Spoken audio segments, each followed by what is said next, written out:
Are you seeing the group policy client DLL missing from your system directory? I'm Sophie Chen, a Windows system specialist. I'll guide you through the technical resolution to protect your PC's internal communication. Before we start the detailed troubleshooting for group policy client, you can try the official utility to assist with system-level review. This DLL file is the Windows Group Policy Client Service Library. It is responsible for applying configuration settings and security policies defined by administrators to the local machine and logged-in users at startup. Knowing the file's purpose is helpful, but now we need to physically restore it. The Group Policy Client DLL is a system-critical file that Windows manages internally.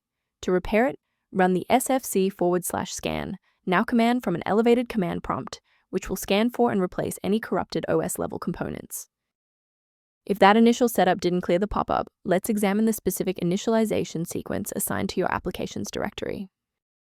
A simple restart can resolve file-in-use errors that mimic a missing the group policy client message.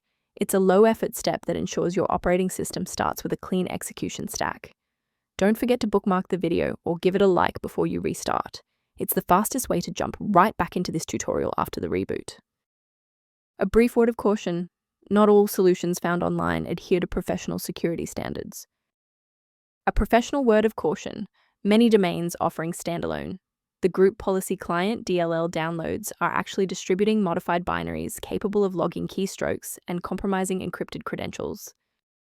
To reduce technical overhead while maintaining high security, here is a professional method for managing system-level file health.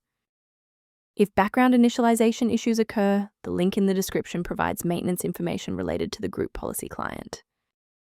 If we successfully synchronize the missing library for the Group Policy Client today, liking this video helps others find the solution. Subscribe for professional tech support